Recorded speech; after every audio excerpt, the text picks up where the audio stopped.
Thank you for joining us today for this Reframing Retirement event and today's topic, Retire by Design, presented by Jane Barton of Cardinal LLC. We want to thank the Pikes Peak Area Agency on Aging and Ent Credit Union for collaborating on this series. Before we begin, we ask that you please keep your microphones muted. You can use the chat area to let us know when you have a question. You can also rename your profile so we can accurately call out the correct person during questions and for our door prizes. You can rename your profile by hovering over the participant button at the bottom to open the participant panel, and then hover over the profile you're in, represented by the word Me next to it. Then hover over the name, click on the three dots, and select Rename. And now it's my pleasure to introduce Pamela Hogard at the Pikes Peak Area Agency on Aging. Pamela, it's all yours. Thank you, Jared. Thank you. Can everybody hear me okay? Yes, we can. Okay, thank you. As Jared said, I'm Pamela, and I'm proud to be here today. We are the Area Agency on Aging and Ent Credit Union, presenting to you our 9th series on retirement. We have partnered with Ent during this voyage, and we have seen some changes, and tonight is one of those changes. We are calling it Reframing Retirement because we have actually expanded on the word retirement, and we'll talk a little bit more about that. For those of you who don't know, the Area Agency on Aging specializes as a resource agency here in Colorado Springs, but we do serve Park, Teller, and El Paso counties with information assistance, public education for older adults. And we also publish the well-known Yellow Book, which is a resource guide for older adults in, again, those 3 counties. We're also glad that we can say that we publish the Veterans Benefit and Medicaid Manual. Last but not least, we also work with Medicare insurance counseling. We represent the state health insurance program through the Division of Insurance, state of Colorado, and we offer unbiased information on Medicare and health insurance. So as I said, we've remodeled and expanded our retirement series to reflect what we hope will be a more accurate and in-depth representation of the longevity of life that includes what we call retirement.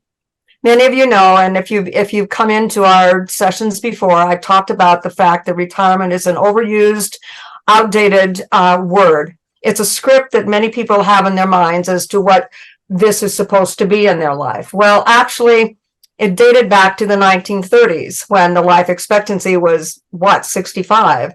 Well, guess what? Life has changed and people are living longer, 80s, 90s, even 100. So the longevity after retirement is somewhere in the possibility of 20 to 30 more years. So the whole purpose of our 8 modules is to help you get a perspective and get an idea of how do you want to create your next 20 to 30 years, basically. So we've already we're about halfway through. We have already heard from legal, ageism, financial aspects. We have more to come. And then tonight, with our special speaker, Jane, we'll be dealing a lot with the psychosocial aspects to consider. Jane will be focusing on distinct options and opportunities that can give you leverage in enjoying these next years of your life. It will be recorded, so you may view it at a later time, as well as there is a handout, a presentation handout that Jane has included for your reference later. But hey, before we get going, let me introduce Katie Griffin. She is the supervisor of community education at Ent, and she's going to tell you about Ent as well as our partnership and an exciting prize. Is that right, Katie? That is right, Pamela. So first, just a little bit about Ent Credit Union. So we were founded in 1957, and Ent, we are Colorado's largest credit union and have been consistently ranked as one of Colorado's best credit unions by Forbes. Ent is a not-for-profit financial community chartered credit union and is committed to improving members' financial quality of life with better rates, lower fees, and unparalleled products and services. With nearly $10 billion in assets, Ent Credit Union serves more than 550,000 members at 55 convenient service centers across the Front Range. Ent is an equal housing opportunity and equal opportunity lender insured by the NCUA. And please visit our website at ent.com for more information. And we're thrilled to be continuing this partnership, and we're very excited to share that we do have a prize we'll be giving away today. So at the end of the presentation, before we open the Q&A session, we will be drawing one lucky name for a $50 e-gift card of your choosing. So you do have to be present to win. Again, we'll be pulling that name at the end of the presentation today. So be sure to stick around and see if you're our lucky winner today for that $50 e-gift card. And with that, I'll give it back to you, Pamela. Thank you, Katie. Boy, we are looking forward to that prize. I think we may have a couple people already online who may have been witness to that and received the lucky prize so far. So without further ado, let me introduce Jane W. Barton by stating that she is a passionate and national speaker, writer, and listener. She is a founder of Cardinal LLC, where she provides educational programs, books, videos, podcasts, and blogs to assist individuals in confronting challenges in aging, illness, and end of life. She is a local aging expert, folks, and she collaborates with AARP. She's done that for about 10 years in providing educational programs. So please join me in giving a warm welcome to Jane Barton. Thank you very much, Pamela. I'm always honored and humbled by your introductions, and I certainly want to thank Jared for keeping us on the straight and narrow with technology, and it was great to reconnect with Katie and Bree today. So I have a phenomenal team to collaborate with on this presentation. So I'm going to share my screen because I'm sure you want to look at something other than my mug this evening, and away we will go. So certainly many thanks to the Area Agency on Aging, Pamela and her whole team, the Ent Credit Union. I'm always so honored and excited to be invited to participate in this series of programs because I am passionate about the topic of aging and this whole discussion of retirement, probably because I'm knee deep in the trenches of both. And it's not to say that I've mastered all of this, but I will share some research with you and some insights and pose some questions that perhaps will prompt you to ponder and start planning. And that really is my underlying motivation tonight. I also want to thank AARP Colorado for sponsoring my efforts tonight to be here. And I want to extend a very warm welcome to you. I know that you have other options for your time, late in the afternoon, early evening, and so I applaud you for taking the time to tune in and to learn some information that will be informational, beneficial, and perhaps prompt you to consider this whole idea of retirement in a more intentional way. So sending you a virtual hug through cyberspace. Pamela did a great job of introducing me, so I'm not going to belabor the point. Let's just dive into the topic du jour. Retire by design. Create a life you love. Not just endure, but one that is life-giving, purposeful, and meaningful. And I think what you'll tease out from this presentation and hopefully a lively conversation at the conclusion of my prepared remarks is this. Retirement is a process. It's an iterative process. So if you start contemplating quote unquote retirement, say in your early to mid 60s, you may have a plan in place and then something's going to happen a year down the road or a couple years down the road, and you may have to tweak that plan. And it's organic. That's the nature of the lived experience. Life is a continuous process of change, and we have to be adaptive. We need to recognize what's possible and then make our plans from that point forward. So in order to plan well and retire well and to live well, we need some knowledge and we need to put a plan in place. We also need to recognize that retirement is just one step in the overall aging process. So it's kind of a chapter that we discuss when we consider the big picture of aging well and being well.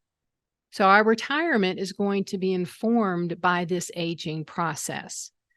So tonight, I'm really going to talk about aging and how it relates to your vision, to your dream of retirement. So let's consider the following points of discussion. First, we're going to look at the process of aging, physiologically as well as cognitively.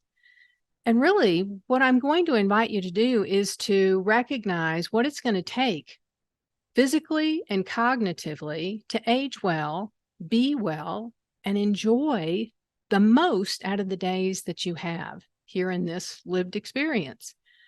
Then we'll shift and we'll talk about the players in your journey of aging. We are relational creatures, so we are sharing this journey with other people.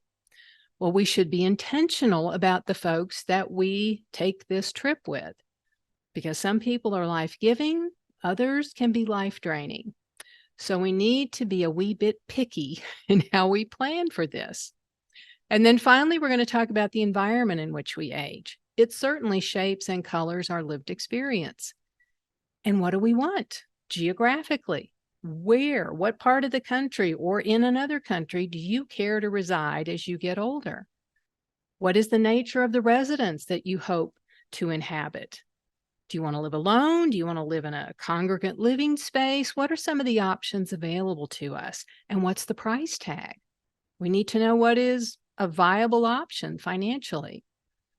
So again, we're looking at a lot of the elements of a design that you hope to implement in quote unquote retirement. But as Pamela highlighted, this is not the retirement of our parents, certainly not of our grandparents. We are planning for another 10, 20, perhaps even 30 years. And that's hard to imagine and to envision since we're not clairvoyant. But that doesn't negate the necessity to start pondering the what ifs. So let's begin by talking about the process of aging and the journey that we are all on. Because I may be the bearer of bad news tonight, but all of us in this moment, right here and right now, we're getting older. And so the sooner we start this process of planning, the better. Now, like with any other trip that you would take, any other journey, you need to know the length of the journey so you know how to prepare for it, what to plan for, what to pack, if you want to look at it in those terms. So how long is your life going to be?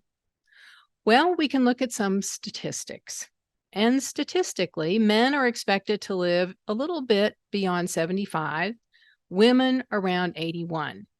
You'll note the downturn in the graph that you're viewing right now. That was a direct consequence of COVID over the last 3 years.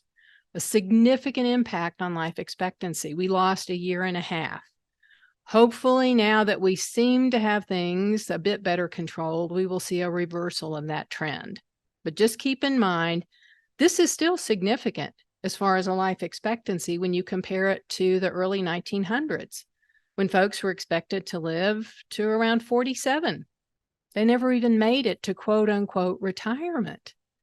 And so it's a totally different mindset if you're thinking about a journey of 47 years compared to 78 or 80. All of those different stages and phases that we go through, they're stretched out a little bit longer. And there are more possibilities toward the end of life. And along with those possibilities will come challenges as well. But it requires a totally different mindset now that we can anticipate a longer journey. So as we start to ponder this, what lies ahead? What do you imagine? What do you hope for? What are you dreaming about? Well, it really is hard for most people to articulate what they think will happen in the years to come because of our predominant societal view of aging, that being denial. We don't want to go there. We certainly don't want to go through it. We don't want to get older, and we don't want to talk about it. In fact, we don't even have language that describes it well.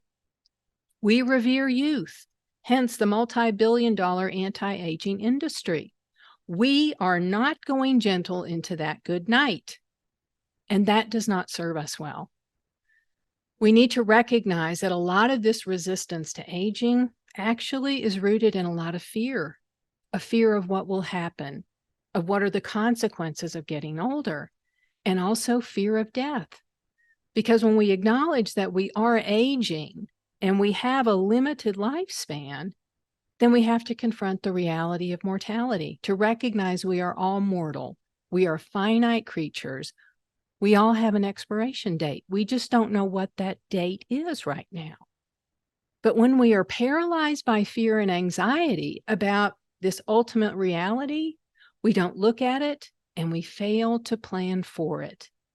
And the consequence of that is that we age and we retire by default, not by our own design, which oftentimes means that we can have a train wreck down the road because we did not plan well, or we're just disappointed. Life does not live up to our expectations because we did not invest the needed time and energy and forethought to develop a thoughtful and purposeful design for our retirement, for our aging process.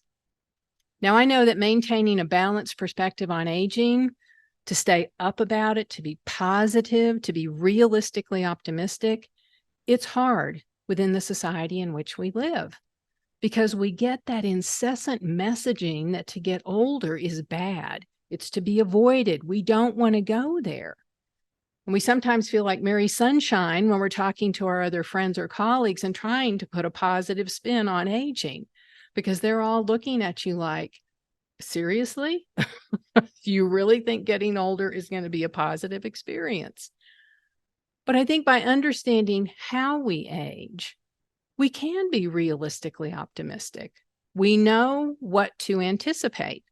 We don't know the exact details, but we can be a bit more optimistic, recognizing the reality of the lived experience. And if we are knowledgeable, we can anticipate those likely changes and plan with those changes in mind. And some of the changes we need to plan for and certainly expect are changes in health. So let's dive in with this process of aging and look first and foremost about the physiological processes. Now, we know that life, the only constant in life is change. And certainly aging is a continuous process of change. We are changing at the cellular level. That's the nature of aging. And so looking ahead, we can expect to change physically. Now that will incorporate both external and internal changes. Now, because we live in an age-denying society, we tend to perseverate on the external changes, the outward manifestations of getting older. So the gray hair, the wrinkles, the ravages of gravity, everything moving to the south. We despair about these things. Now, I'm not diminishing the importance of those things. I want to look youthful just like anybody else. But sometimes we get so focused on those aspects of aging that we fail to really focus on the more important internal physiological changes, the system changes, the systems that sustain life. So our cardiovascular system, our respiratory system, we need to pay attention to those as well, because we know at some point in time, this biological shell will let us down, and that leads to our ultimate death. So we need to take care of this shell as best we can for as long as possible to ensure a good lived experience. Now, the breaking news for boomers is this. We have the positive news that we're going to live longer. We also know there are going to be some challenges associated with that. And the big change in our generation is the increased incidence of chronic disease. But statistics show us that we not only live longer today, but we're actually healthier and more active because there is such a focus on preventative care and maintenance of our physiology. And so, yes, there are risks out there, but there are also rewards if we're attentive to the aging process physically. There are things that we can do to increase the odds that we can age well, be well, and retire well. Now, if we invest ourselves in this process, we can push disability later in life. And this is called the compression of morbidity in the literature, if you care to follow up on it after this presentation. Now, experiencing that's more than luck. You can't just sit back on your laurels and think, oh, well, Jane said we're going to live longer and we're going to be healthier and happier. Well, you got to have some skin in the game. You have to be part of this process. Whether we dance through life or whether we're sidelined by circumstances in life, is largely dependent on our chosen lifestyle. Now, the key term in that phrase is chosen. Our lifestyle is something we can control. And again, research bears out that 30% of how we age directly correlates to our genetic makeup, what we inherit from our parents. But 70% of our aging process is attributed to the diet we choose, how much exercise we have daily, the support system that we have, if we stay mentally engaged in life, if we engage in preventative health care. Those things actually have more impact on how we age than our genetics. And again, we can control that. Those are intentional choices that we make. So keep this in mind. Life impacts how we age and how well we age. Now, I noted preventative care is an essential part of this plan. It should be an essential part of your design for retirement as well. That's why there is such an emphasis on your annual exam. And if something bubbles up in between and you have a concern, go in, talk to your doctor, because we want to keep disease at bay for as long as possible. Because when we have a chink in our biological shell, when our defenses are breached and disease invades our body, it speeds up aging. It's as if we put our foot on the accelerator of aging. And so disease not only compromises the quality of life, it compromises and reduces the quantity of our life as well. So we want to stay as healthy for as long as possible for all of the reasons that I've noted. Being proactive pays life-giving dividends. It's worth your time, it's worth your effort, it's worth your attention. Now that's the physiological realm of the changes we can anticipate related to our health. What about our cognitive well-being? Well, there are some changes we can anticipate there and not associated with a disease process. We know that as we age, the processor, the brain, slows down by the nature of the aging process, which means it's frustrating at times because we can't remember a name or a phone number, or we forget where we put our car keys. And we get ticked off about that. And we also don't like to admit it because we think it's a sign that we're getting older. Now, I liken this to the difference in internet speeds. When I was young in my 20s, I was hooked up to high-speed internet. You asked me a question, boom, I had an answer for you. Today, I am hooked up to the old dial-up modem at the age of 66, and I will readily admit that. Which means you ask me a question, I have to click the button that says connect, and then I make strange noises as I'm connecting. Womp, womp, womp. About 2 minutes later, I get a message back and it says, you're online. And now I'm running through my database, which is not corrupted. All the data is still there. I just don't go to the right file cabinet. So it may take me a little while to remember your name or your phone number, and I usually find it around 3 a.m. when no one cares. Now, that's a silly example, but that is what happens as we get older.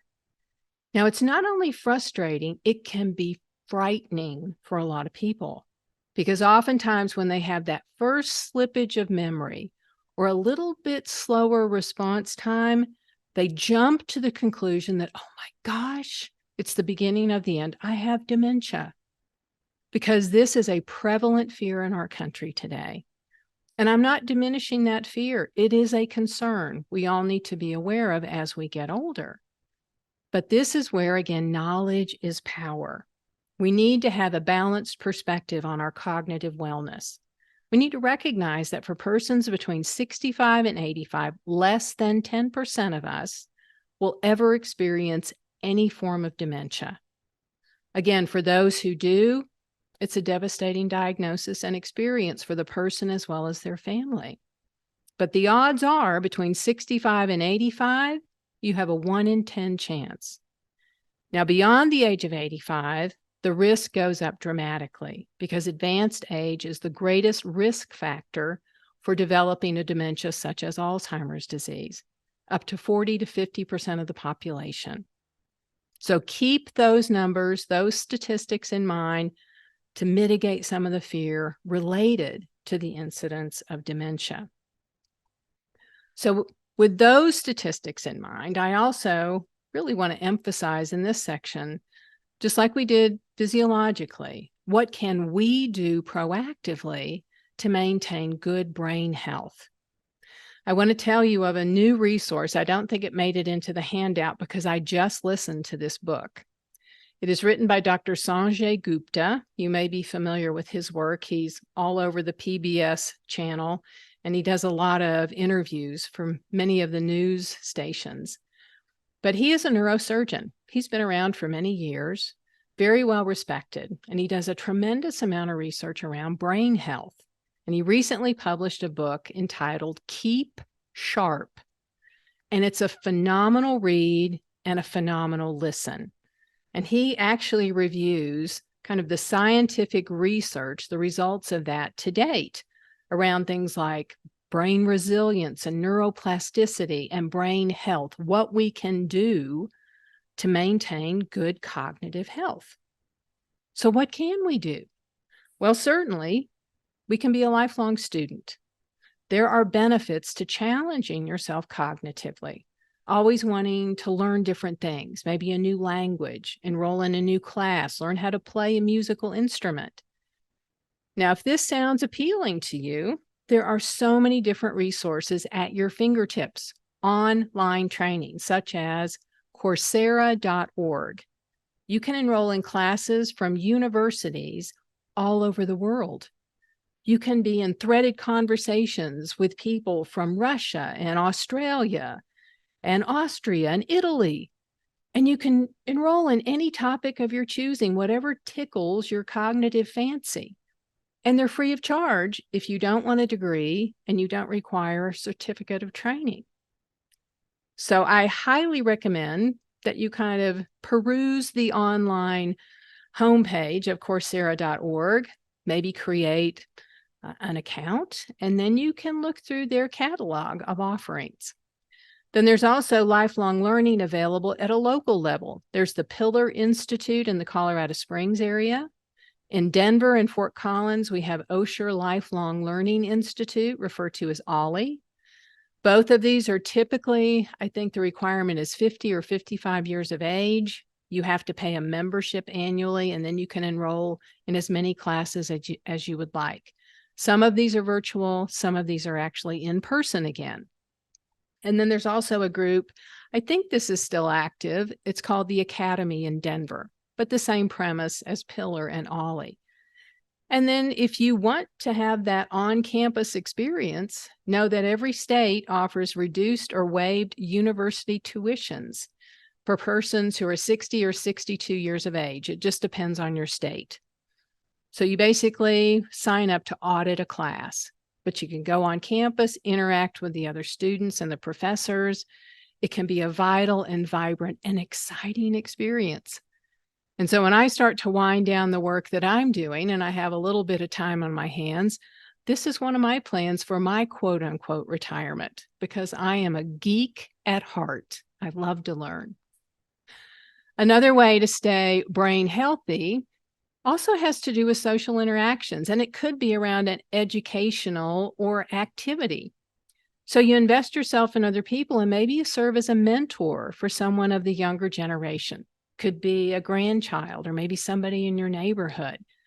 But you have that lovely give and take, that exchange of gifts that, again, is stimulating cognitively and emotionally and socially.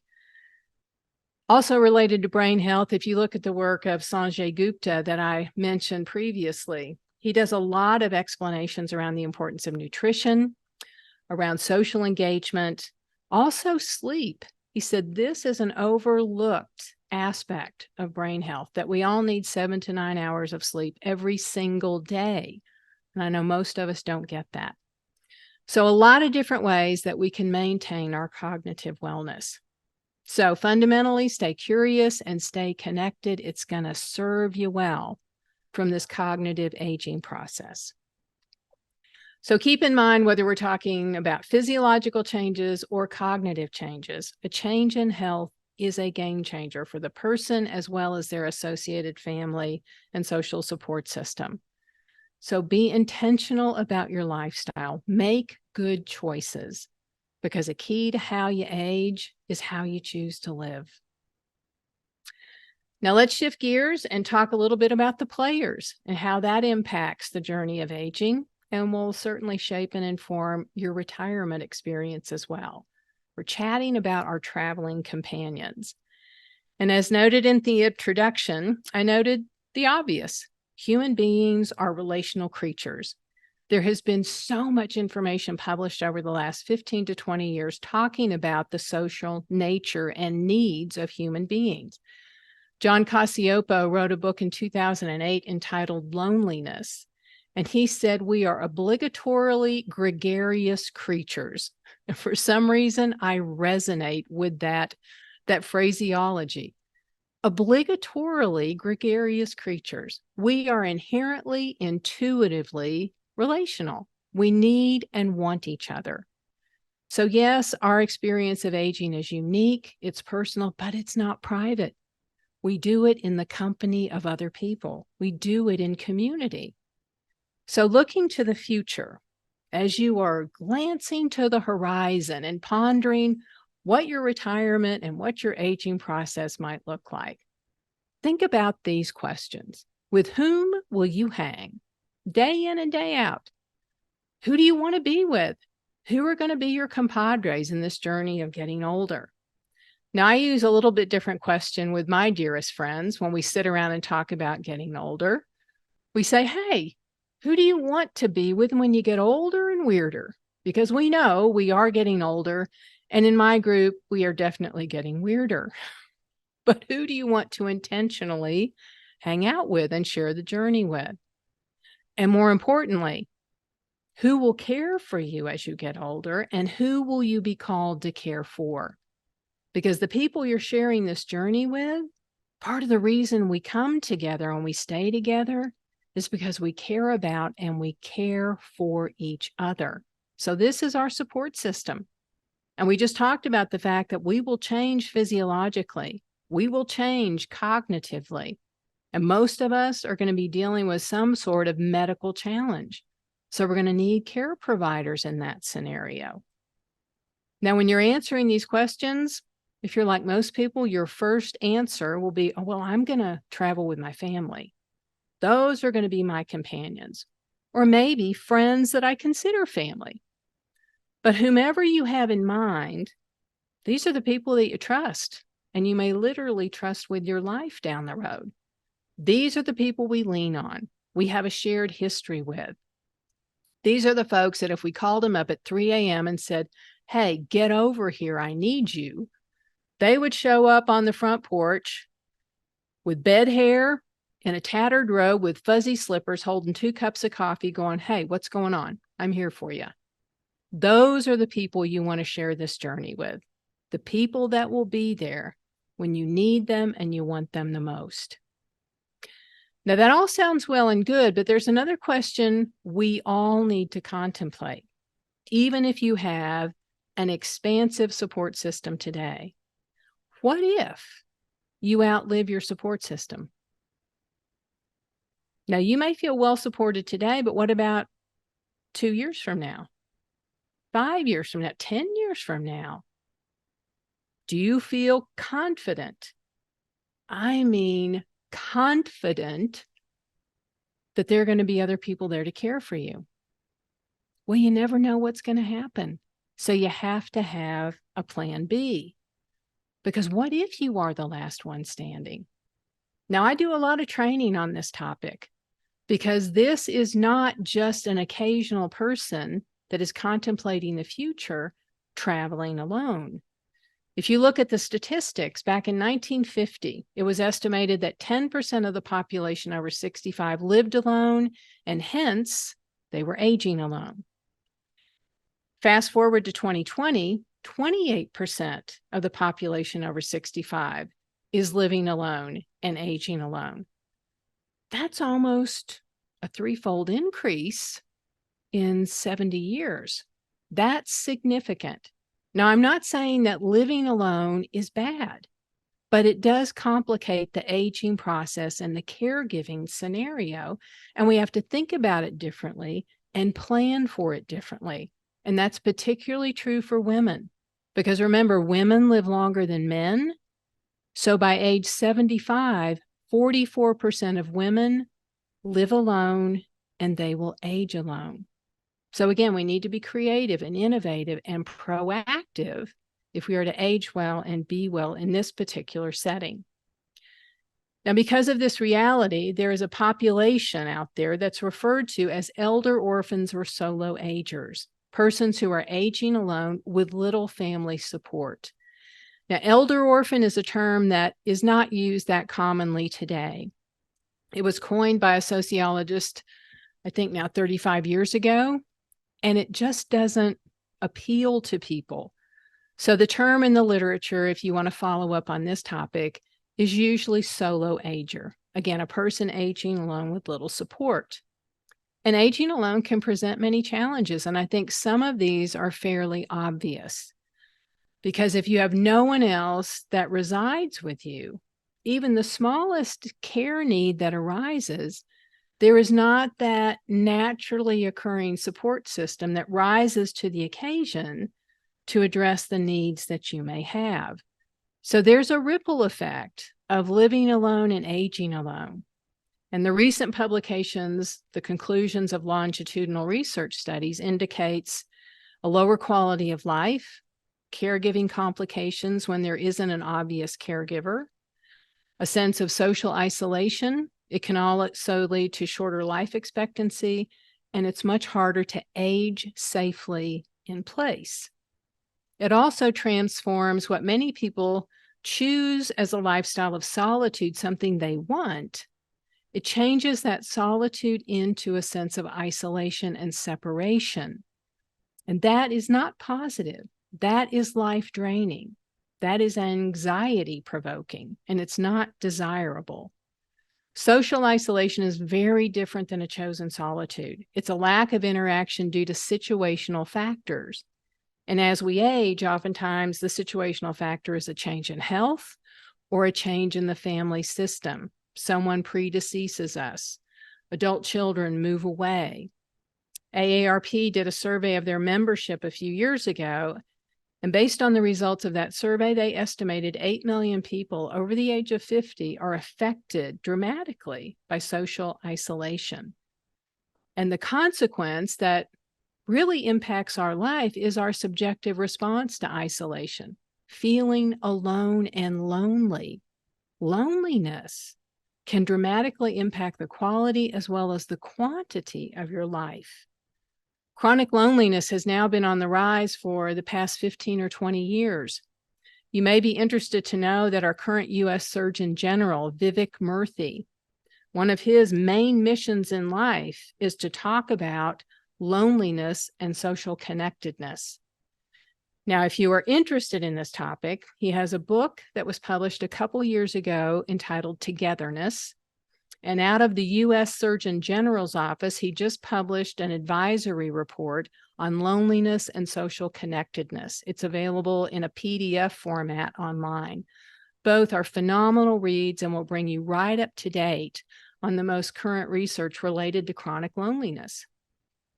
But this situation is now viewed as a health risk factor equal in its implications to high blood pressure, high cholesterol, and obesity. It has some long-term devastating consequences. So it affects our health and well-being because it's counter to our inherent nature as human beings. Again, we are relational creatures. David Brooks talks about this in one of his many publications published back in 2008. He notes that we are intensely social creatures, deeply interconnected with one another. And the idea of the lone individual rationally and willfully steering his or her own life course is often an illusion.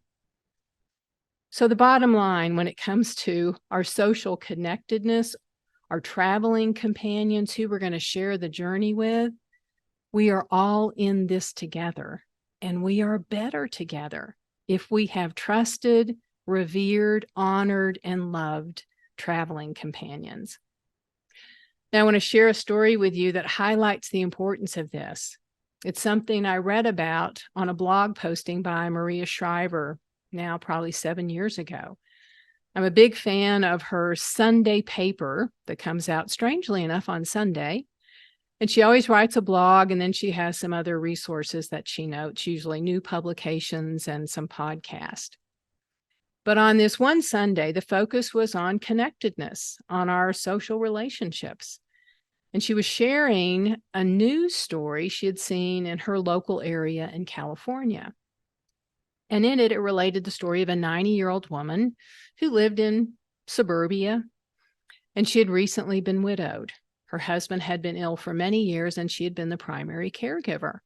And upon his death, she recognized that she felt so incredibly alone because so many of her friendships had kind of faded away, or her friends had died. Her children lived in another state. And she had been all consumed by caring for her husband. And she looked around and she thought, there's no one here for me. And it frightened her. And so she took the courageous and proactive step to ask for help. And she went around her neighborhood one morning with sticky notes. And on everyone's front door, she pasted this note: would you consider to become my friend? I'm 90 years old and live alone. All my friends have passed away. I'm so lonesome and scared. Please, I pray for someone. Now, every time I read this note, I always kind of tear up. My heart just breaks for this woman.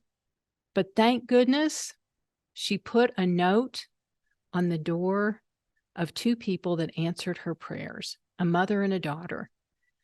They arrived home later that day. They pulled up in the driveway and they saw the note kind of flapping on the front door. So they went up and they read it. And at the bottom of the note was the woman's name, her phone number, and address.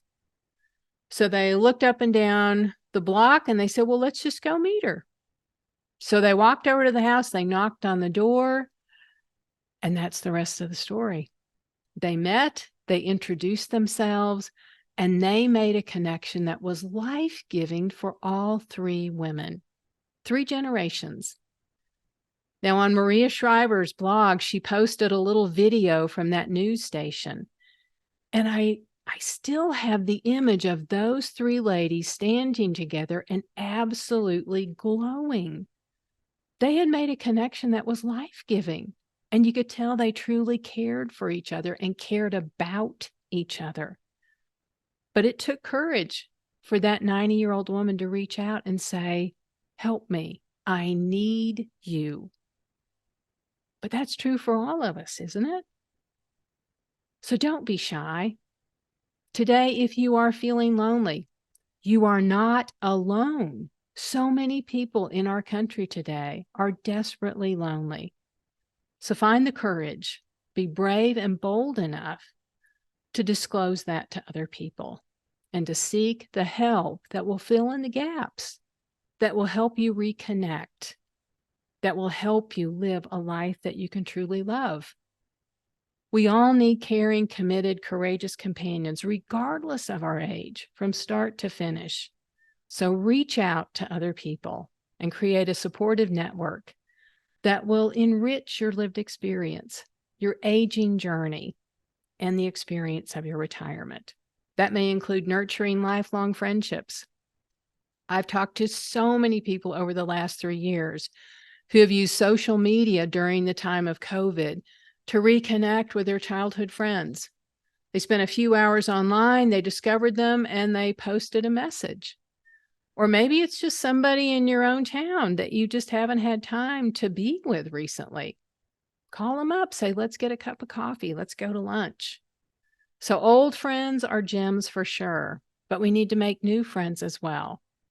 And just like the story of Maria Shriver, intergenerational groups of friends are a true blessing. People of all ages and all perspectives and all skills and abilities.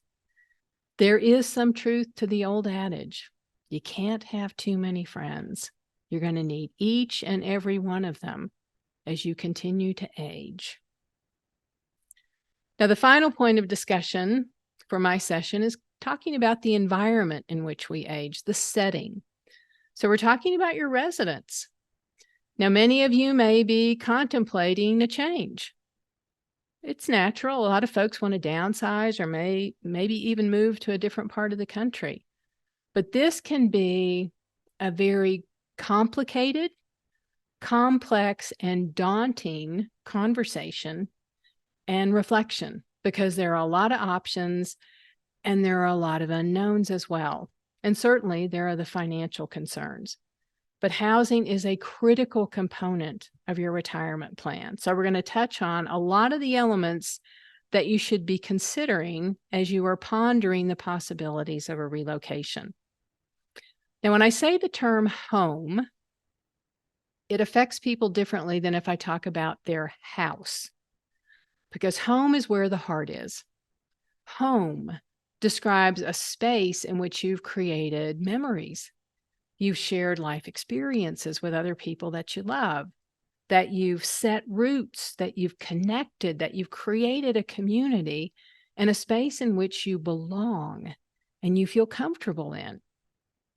Now, I highlight this because the discussion around housing, yes, it can be logistical, it can be practical, it can be financial in its focus, but it's also emotional. Because if you opt to move out of your current residence, either by design or by default, you're forced to move because of safety concerns, you've lost something and you will grieve that loss, and you need to be prepared for that. Even if you want to move, there's going to be a time of adjustment. There's also going to be a time of grieving and mourning the loss of that community and that connection to your previous abode. So just be prepared for that. It happens day in and day out with the people that I talk to. But the reality around housing is that as our needs and wants change as we age, sometimes our current residence is not adequate. The design isn't right. It's just the wrong place at the wrong time. And so we need to be open to the possibility that a change may be required. Because what was fabulous at 40, not so much at 90. And I've talked to a lot of folks, especially in Colorado, who moved here when they were younger. They had young families and they wanted to live in the mountains. And wasn't the snow fabulous? And then 40, 50 years down the road, it was limiting. And it was a safety concern, and it restricted their ability to access health care. So again, changing times, changing needs, and also changing desires. So it's the old real estate mantra: location, location, location. So what are we striving for? Well, related to housing and the environment in which we age and retire, right size, right location, right price, and the right community. And it's going to be different for all of us, predicated on our lifestyle, our interest, our personalities, our preferences around weather. So many different factors play into this. Now, in order to age well in place, let's say you want to stay where you are. You may have to consider making a few changes because you have to see beyond right now. Where you are right now may serve you quite well. And let's say you're 65. Well, if you live another 30 years, will it meet your needs in 10 years, in 20 years? Can you adapt and accommodate your environment to adjust to some of the physiological or cognitive changes that you're anticipating? Well, I don't know. It just depends on where you currently live. But we need to look down the road. We need to be proactive and recognize things will change. Again, we don't know exactly what that's going to look like, but we need to ponder the what ifs and to plan for those in mind. So let's seriously consider the situation and what we need to assess in light of the environment in which we live, so that we can increase the odds that we can enjoy our lived experience regardless of our age. First, we need to assess the residence that we currently have. So if you were watching this from your home, you might just kind of look around the space that you're sitting in, and you can recognize the age of your residence, and the condition that it's in. You certainly know if it's multi-level or a single level, and you can recognize, depending on your answer, whether that's going to be a challenge or not as you get older. So you go through that assessment of the setting in which you currently reside. Then you need to assess yourself and be honest about this, your current abilities as well as your disabilities. Now, research bears out that most of us will reflect that we feel at least 10 years younger than our chronological age. But do we really?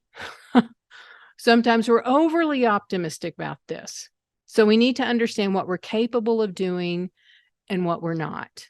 And is it a good fit where we currently reside with what we can do and can't do? Can we manage our property? And can we live safely and comfortably in this current residence? Now, once you've done that assessment, this is when we start to anticipate and plan for future changes, because we recognize we're going to change physically and cognitively. Now, the reason this is so important is because if you don't anticipate, sometimes you can get blindsided by life. And this happened to my next door neighbors. When I first moved to Denver, this was way back in 1994. I moved here as a single person and I bought a home, and I was out talking to all the guys that were unloading the moving van. And my neighbors came over to introduce themselves. Lovely couple. I guess they were in their mid-70s. They welcomed me to the neighborhood and shared that they had built their home. It was their dream house, and it was their last house. And they had landscaped the backyard with a pond. I mean, it was just gorgeous. And they were just delightful. I just loved them. So we developed a good rapport and a friendship over the years. And so about 8 years after I moved here, I was heartbroken to see the gentleman out in his front yard, and he was hammering in a for sale sign. And I ran out there and I said, "What in the world are you doing? You can't leave me." It was all about me at that moment. And he turned around and he looked at me and he said, "Oh, Jane, we're going to have to move." And he had tears in his eyes. And I was just like, what happened? Well, as I learned, his wife was diabetic and she developed neuropathy in her feet. And it was just very painful for her. And he said, "What was I thinking when I designed this home?" He said, "I knew my wife had diabetes. We knew this was a possibility. And we put all the bedrooms and all of the full bathrooms upstairs. And she can't ambulate the stairs anymore. She can't handle it. And so we're going to have to downsize and move to a one-level home." And so they sold their home and they left. And it was just devastating to me because they so enjoyed their home. They belonged there, but it was no longer possible for them to be there. So I share their story so that you don't get tripped up by your figurative stairs, whatever those might be. If you have a current diagnosed chronic condition, know how it will be expected to progress and the challenges that will be presented, and then assess whether your current environment can accommodate those changes. If not, start to plan for the transition before you have that crisis moment. Then you can make rational and reasoned decisions well before the need arises. So we have to proactively evaluate our options for our current living. Now, again, if you want to stay where you are, there are some things that you can do to age well in place. And it may be a little bridge that affords you 3 months or an additional 6 months to where you currently live. Or maybe it's a long-term proposition. Again, it just depends on the specifics of your situation. But as you age, you can look at your residence and say, well, maybe a few home modifications will work. So we'll put in some grab bars, or we'll transform stairs into a ramp, or we'll widen door frames to accommodate a wheelchair. Or maybe there is a bathroom on the first floor. We can change from a tub shower configuration to a roll-in shower. That could help actually for a considerable period of time. As you age and you need some additional help, instead of having to transfer to an assisted living, You can have home and community-based services care for you in your own home, and those are medical and non-medical organizations. You can also have a smart home system, leverage technology to enhance the safety, the comfort, the security of your home. So you can have video monitors that can track your movements through the home, maybe a lifeline alert system. There are also sensors on refrigerators that can feed into a monitoring service that will apprise them whether you're actually eating 2 or 3 times a day or not. There are pressure pads you can put in your beds that will also be monitored as to whether you're getting up at a particular time. There are amazing technological devices and adaptive devices that can allow you to stay in your home a little bit longer. Also, there are care robots. Now, I know this may sound a little Jetson-y in this day and age, but actually in Japan, this is pretty much the norm. They use a lot of robotics as far as caring for their aging population because they actually don't have enough staff. We see these being test-driven in the United States, usually associated with a research project. But once we start to kind of hone off some of the rough edges on these robotics and the price point comes down, I have a feeling in the next 10 to 20 years, it's not going to be that uncommon in the United States either. Now, another option to stay where you currently reside, but you need a little additional help, sometimes a family member is willing to move in and care for you. That could be short-term or a long-term proposition. Now, if a move is required or desired, if you decide, okay, this isn't going to work, or I'm ready for a different setting, what are some of the options that you can consider? Well, 25% of persons over the age of 65 choose to move in with a family member, usually an adult child, or maybe a sibling. That could be for financial reasons, or it could be a cultural norm. We care for our own. We want to care for you. We have room for you. Now, this can work out very well, but please know that this is a big change in family dynamics within a home. So I highly recommend having intentional conversations around personal boundaries. So you set realistic expectations of each other. You establish rules of engagement, roles, and responsibilities. If you do this first, it can avoid a lot of dissension in the ranks later. So set out the expectations, establish roles, responsibilities, and know what to expect from each other. Now, if you're looking to transition into long-term care communities such as assisted living, skilled nursing, or memory-specific care, it depends on what part of the country you live in, what part of the state you live in, the options that might be available. But certainly understanding the financial implications of all those options, that really is the pressure point for a lot of people. Because financial cost of care, this is a hot topic. And the price tag associated with some of these congregate living options threaten to break the bank. They are incredibly expensive. So it just depends upon your financial resources, what will be possible for you. But you need to know sooner rather than later what that price tag will be. And that's not just for a few of us, it's for all of us as older adults. 70% of persons over the age of 65 are going to need some form of long-term care. Now, most of that comes from family and friends, and that's uncompensated, but many of us will need a higher acuity of care as we continue to age, sometimes in these long-term care settings. Now, a great resource to get a good idea of what it will cost is offered to us by Genworth Insurance. So you can go to genworth.com. And it used to be every year, but seemingly now it's about every other year. They post cost of care, and they will post a national median cost by state and also by large metropolitan areas. So you can do comparisons in different parts of the countries as well. So they will report on non-medical home care, and that's 44 hours a week, assisted living, skilled nursing, and adult daycare cost. Now, on your slide, I posted the national median cost, and these are monthly And then I compared that to the cost in Colorado, and you will see that we are higher than the national median. So non-medical home care in Colorado approaching $6,400 a month for 44 hours a week. And that really is a high level of care. Most people will use fewer hours than that. An assisted living private room, $4,800 in Colorado.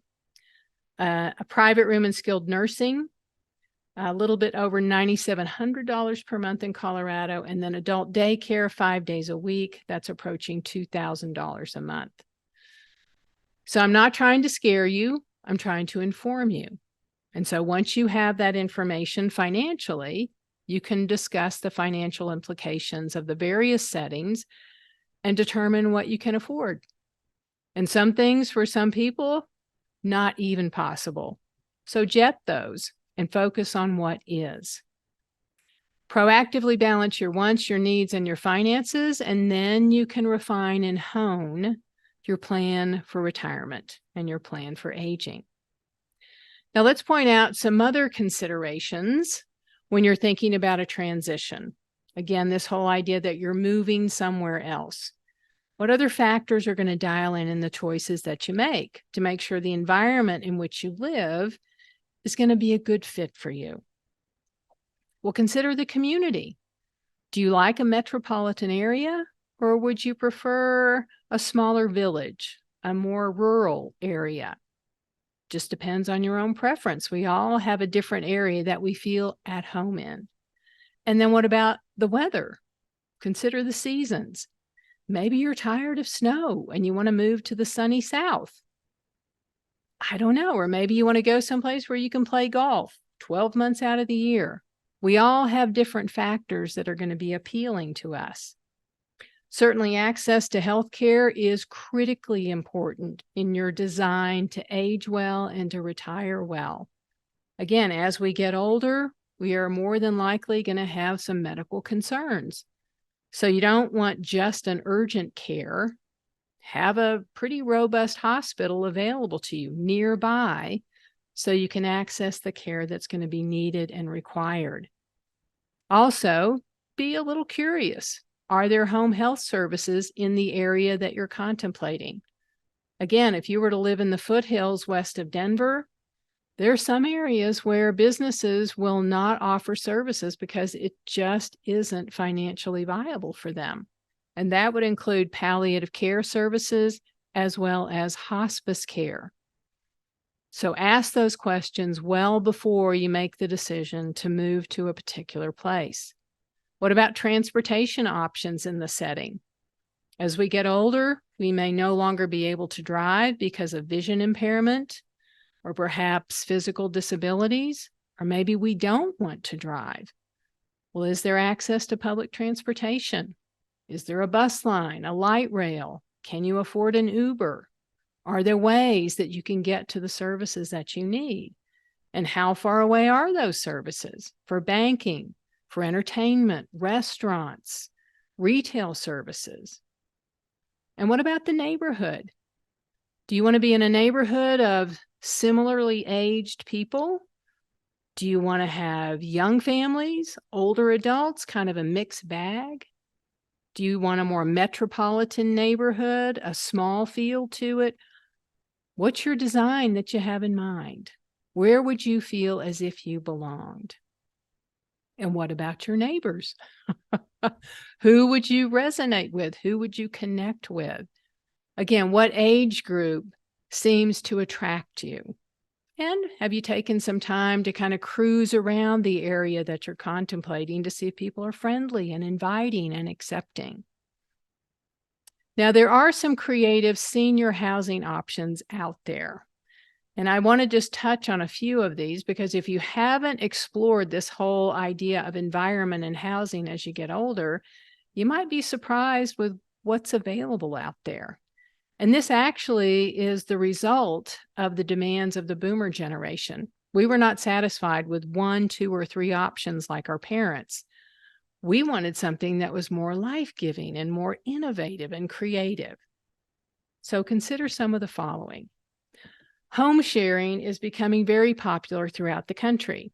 And this harkens back to the idea of a boarding house that was very common in the early 1900s. Basically, someone owns a home, they have a couple spare bedrooms, and they're looking for a housemate. Well, that birthed a whole new business. Businesses that match homeowners with people seeking housing. And so they will help to vet the applicants, they will do the introductions, and then the homeowner can interview the person and then decide if it's going to be a good fit. Silver Nest was actually a company that was started in Colorado. It's now a national entity.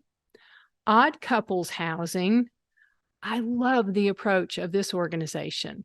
They will match older adults with younger people.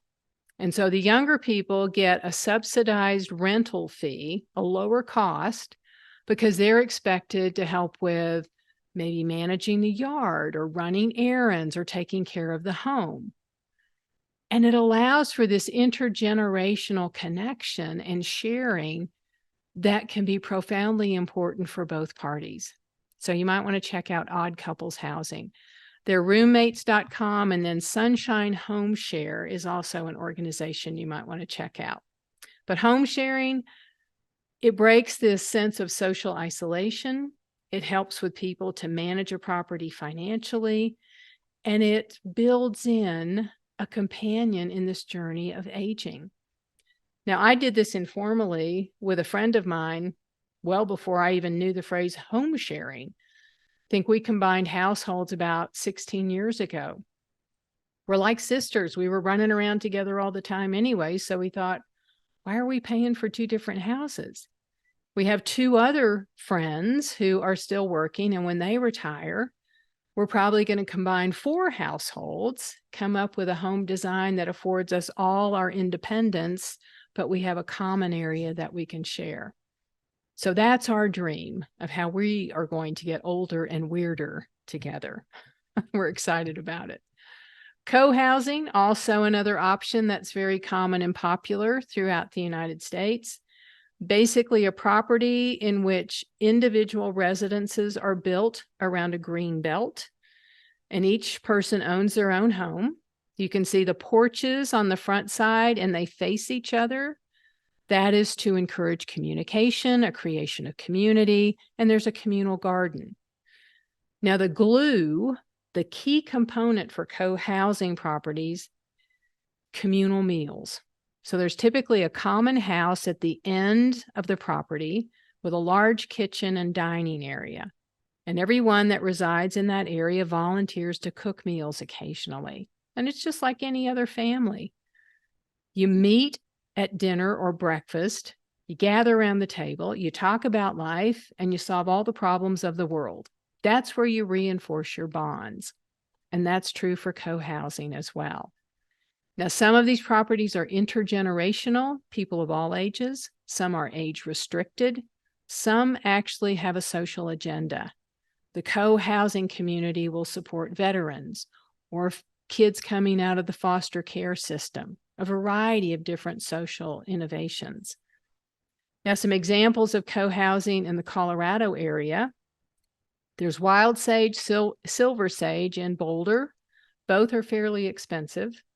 There's Aria in Denver, and then Casa Verde Commons in Colorado Springs. So you might want to check those out if you think this is kind of a curious option that you want to know more about. On the various websites, they may have some pricing, but if you call in, you can certainly get some more specifics as well. There are niche communities that many people revel in and typically comprised of people with a common passion, such as painting, singing, writing. So sometimes artistic communities. The ones I've heard of the most are more often than not on the West Coast and the East Coast, but they seemingly are migrating toward the center of the country as well. Then we have university-based retirement communities. An example is one associated with Dartmouth University on the East Coast. And the last time I checked, we don't have one of these in Colorado, but I have my fingers crossed that we will soon. Basically, this is a situation where a long-term care community has an affiliation with a university. And the long-term care community is oftentimes geographically adjacent to the campus. And so for residents of that community, they have the ability to go to classes and utilize all the facilities on the campus. They can go to the rec center. They can go to the library, obviously attend classes. This is my dream. Since I love to learn and I love to be on college campuses, I think this would just be an extraordinary way to retire and to age well. So I'm hopeful that this is going to be possible in Colorado sooner rather than later. Many families also are living with multiple generations in a single family dwelling. And we've seen an uptick since 2008 in this particular model of aging. Now, Lennar Homes and the Toll Brothers actually realize this is kind of a business niche. And so what they do is they have floor plans for multi-generational living, designed for 3 different generations to live in one home, and each generation has an area of that home that affords them a sense of privacy, and then they share in the kitchen, the dining area, and the living area. This is becoming very popular because it saves money, and there is a natural support system living in one home to help for the aging population, but also it helps with childcare as well for the youngest generation. The village model has been around for decades. It started in Boston in Beacon Hill. And basically, these are neighborhoods that hire an administrative oversight organization to help create a neighborhood feel and to manage some of the issues within the neighborhood. And so they will kind of schedule volunteer activities. So in a neighborhood where there are older adults, they'll encourage the younger neighbors to maybe help with yard care. And the older adults can help with child care or maybe pet care. And so there's this informal give and take, exchange of abilities. And the administrative oversight will also negotiate lower price points for home maintenance organizations. So in Denver, we have a Little Help. In Colorado Springs, there's the Own and I Village. Both of those you could Google and check out and see if that's a kind of design that helps you enhance that sense of community and you have more people to rely on that live in the immediately adjacent area. And when we think about retirement, many people talk about decluttering and downsizing, and I'm going to move to a tiny house. Well, before you take that big leap, I would advise you to test drive this model. And there's a place in Lyons, Colorado called We Casa. And this is usually for people that are vacationing in the foothills and they're just gone for a weekend or maybe a week at a time. But I think it's important if you are contemplating living in a tiny space, you need to figure out if that's going to be good for you. So rent it for a week. And if you start to feel somewhat claustrophobic or you think you are going absolutely stir crazy, this is not going to work for you. So it's better to know that before you make the big choice and make an investment that might not serve you well in the future. So those are just a few of the innovative and creative ideas out there that you can consider. You can do a little bit more legwork on them. I'm certainly not saying I know the exact answer for you and yours, because we all have a unique path we're going to follow. We have different preferences, different wants, and different needs. But I certainly hope that you will dive into the conversation and the process of contemplation and then ultimately planning. It's time for all of us to get busy and start designing. Don't be boxed in by the limited expectations and attitudes around aging in our country. Think outside the box. Confront your fears of aging and retirement. Embrace your hopes and dream big. Retire by design. Create a life you absolutely love. Now, one final thought. I always refer to it as my heartfelt closing ritual. I have one more thing to say. If we engage this process, if we confront our fears, if we mitigate that anxiety, if we are proactive about this, there's nothing to fear.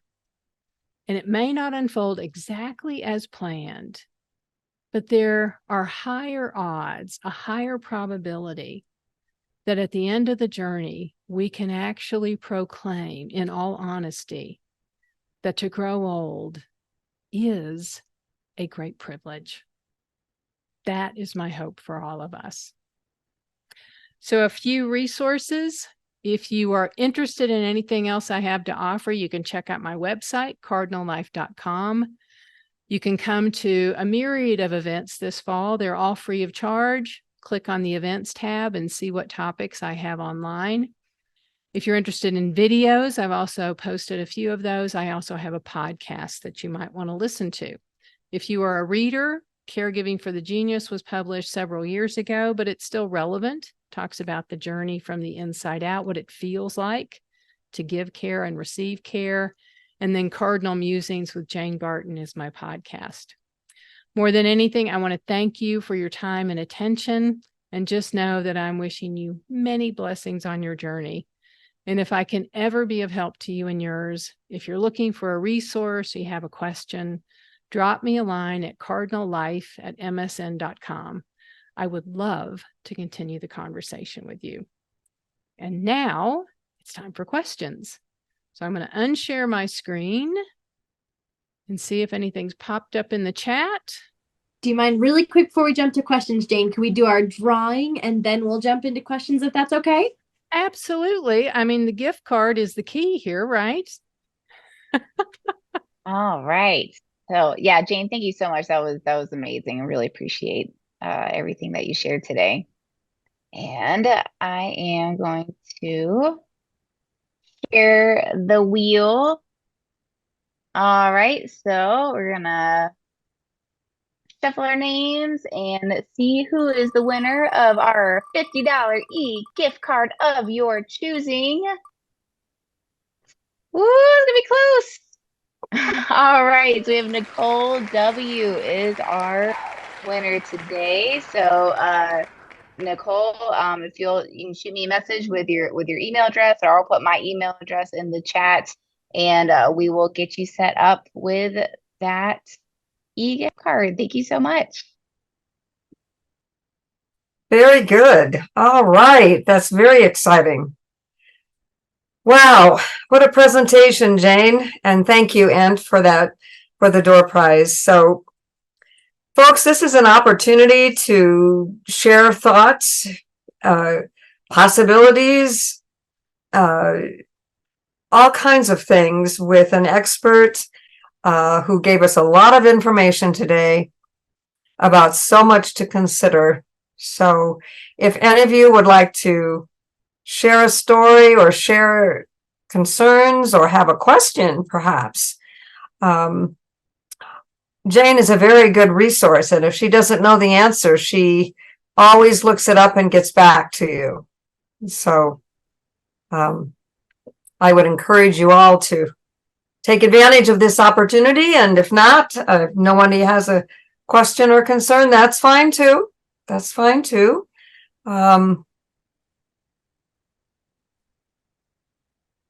It's a lot, isn't it? I have baffled and befuddled everyone. Yeah, I'm just sitting here thinking, oh my gosh, there was so much to digest, and a lot of your handout, Jane, does that have a lot of the resources for the different areas that you touched on today, the housing and the physiological and all of those things, so that people can reference and go back and try to digest some of this?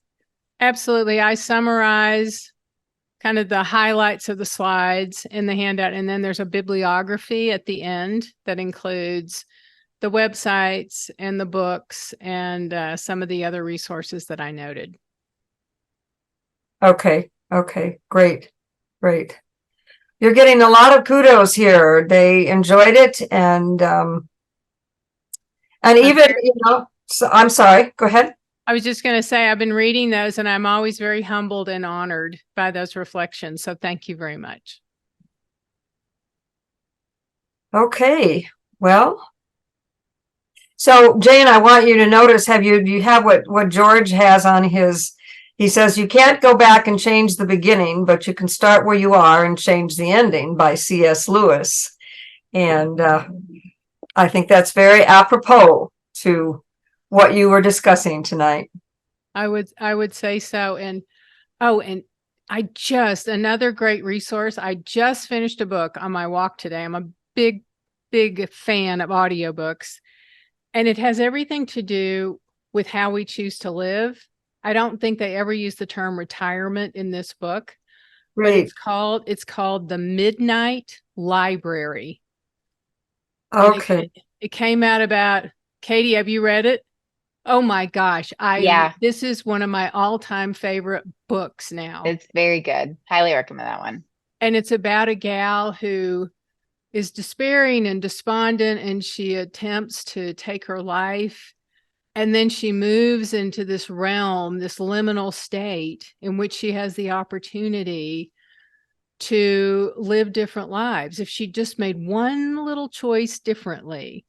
And so she gets to test drive all these other possibilities she thought would have been so much better than what her life was. And it's just such a reflection of what we all struggle with. We all have regrets, and we all wonder, what if I had done something differently? And she brings in voices of philosophers with these wonderful quotes that just jar you to your bones. And you think, oh my gosh, I need to think about that for my own life.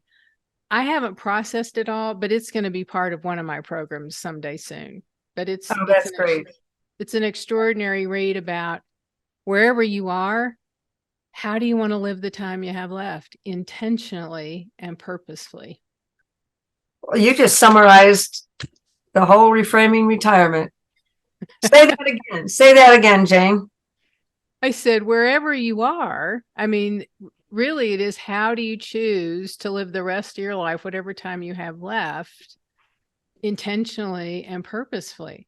I mean, to make it truly matter, to live a life of significance. That's what we all long for.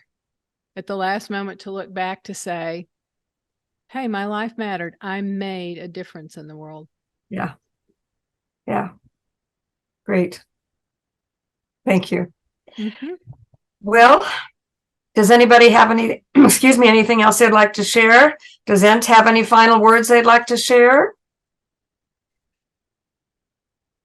Nothing from us. Just thank you all so much, and appreciate the partnership, and appreciate all of you being here today. And thank you again, Jane, for an incredible presentation. My pleasure. Thank you, Jane. Thank you so much. We hope to see you all at our next webinar, Meaning and Purpose in Retirement, on September 11th. We will be skipping a week due to the holiday, so don't forget to set your calendars. And Jared's going to talk to you a little bit about, please don't forget also to complete a short survey for us to continue to improve our sessions each year. Thank you so much for everyone. Thank you so much, Jane. As always. My pleasure. Blessings to everyone. Yeah. Thank you, Jane. Thank you, Pamela. Thank you to Ent Credit Union. I will add on a few things. I'm not going to repeat anything that hasn't already been said. But if you missed our first two sessions of the Reframing Retirement series, Ending Ageism Together or Estate Planning Do's and Don'ts, you can watch both of those on our website right now. If you want to rewatch this, and there's a lot to digest, and I'm probably going to be rewatching this a little bit tomorrow, it'll be available on demand tomorrow afternoon. You'll get the link to that page in the survey email that goes out here momentarily. If you haven't already registered for our next 4 sessions, please feel free to do so at ppacg.org/AAA-events. Thank you all for attending. Thank you, Jane, once again. I hope everyone has a fantastic evening.